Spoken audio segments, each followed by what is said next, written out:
everybody. I hope you're excited for today's episode of Messy to Minimal. We have the third part of the dining and living room, aka zone 2 of my house. If you don't know, I'm currently going through my house zone by zone, which are my cleaning zones, and I am cleaning every inch of my house as well as decluttering and organizing. Currently, we have finished the entire kitchen. It has been decluttered.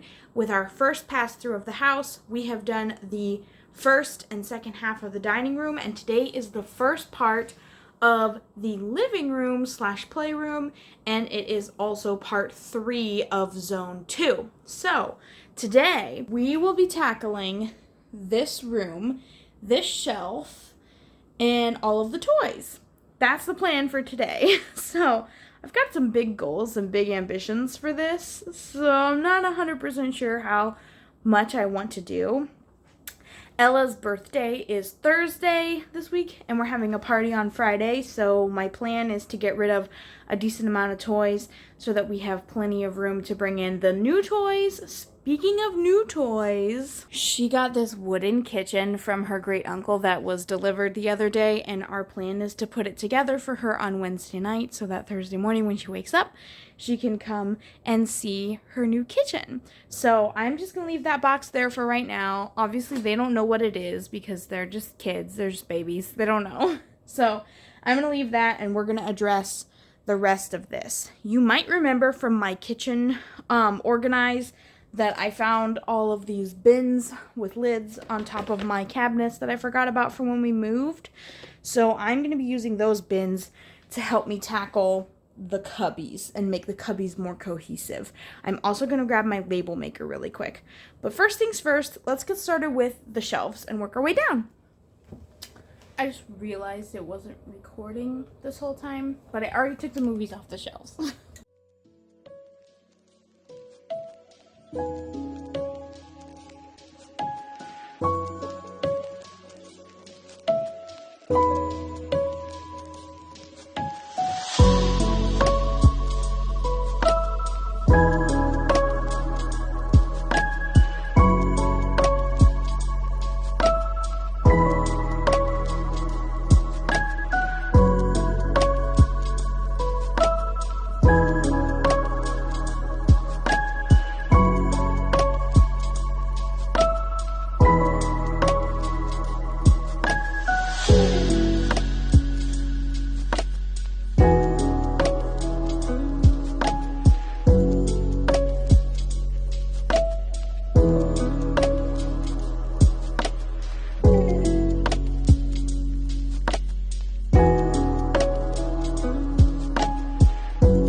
I get so sweaty when I do that. But that's part 3 of the Zone 2 and part 1 of the living room declutter done. Woohoo! I have this giant box that I've not even come close to filling. I forgot to film taking out the board games and the DVDs, but I got rid of a decent amount, which is, it's not actually going to make a difference because I have some in boxes that I need to go through still, and some I'm sure I'm going to put out here, like a bunch of my old TV series that I left home with, so I want to put those out. But anyways, we got rid of a good amount, got rid of some toys. I'm not getting rid of the toys fully just because I'm going to let my sisters tell me if there's anything that they want me to hang on to for when they have kids. My mother-in-law purchased a subscription to the KiwiCo crate when I had Naomi, so we have a bunch of like age appropriate for like tiny baby KiwiCo stuff that I'm keeping. I'm keeping all the KiwiCo stuff because I want to give it to my sister-in-law whenever they have a baby. And then my brother-in-law is significantly younger than all of us, so it's going to be a long time before he has a family of his own, and I would love to be able to pass on some of these like family gifts that were from his parents to him and his family eventually. So that's kind of what I'm thinking. I'm going to hang on to some of that stuff. But you guys, the playroom looks really nice. And one of the things that I had been, I don't know if you guys follow my Zimmy on YouTube, but she does like a toy library where essentially you have to like check a toy out. So you get the toy out in its box. You can play with it as much as you want, but when you want to get something else out, you have to return your item to the library in order to get something else out. I don't quite have a closet where I could work out that system, but that's kind of what I want to do with these bins. If you're going to get a bin out and play with a toy, fine. But when you're done playing with that toy, we're going to pick it all up and then let you get something else out. That's kind of what I want to start teaching them. They're super young. I know. They're only 2 and almost 1 on Thursday. And I know. But if I start these things now, even if it's just me getting on the floor and picking up the toys before I open another box for them, I just want to model that behavior for them so they can kind of see. And they have a lot of toys. I know, they have a lot of toys and they have a lot of books, but I don't want to quite go through the books yet because they don't sit still for books. And maybe it's because I'm not much of a reader. I don't know, but I try to read them books and they just won't sit and pay attention long enough for books. And I think it has a lot to do with Naomi not hearing. Ella will pay attention longer because she can listen to what I'm saying. But if Naomi's not wearing her hearing aid or her CI, she is just not a cooperative little girl. She does not want to sit still and listen to whatever it is you have to say. So we've been struggling with our hearing aid and CI. I think I might talk about it in our next vlog. But anyways, it's getting late. I have a big day tomorrow. Tomorrow begins Ella's birthday prep, and if you've ever had a 1-year-old and you're planning a big birthday party, then you know exactly what goes into it. I have to do all the shopping tomorrow, and then we have our regular therapy appointments, and Ella has a 12-month well visit coming up this week too, so we've got lots going on, and I have to go pick up some stuff from other people too, so I am going to go ahead and end this one here. If you guys are excited about Messy to Minimal, if you are in need of more motivation, I'm going to go ahead and link a playlist right here for you where you can watch all of my previous Messy to Minimal episodes, including the entire kitchen and the first part of the dining room. So I hope you guys enjoyed it, and if you did, go ahead and let me know down in the comments below. What are you working on today? Are you decluttering along with me? Are you working on a project? Are you going through your house again? What are you doing? This is my journey to create pathways for things to leave my house, and that's exactly what I'm working on. So I hope you enjoyed today's video, and I will see you all very, very soon. Bye.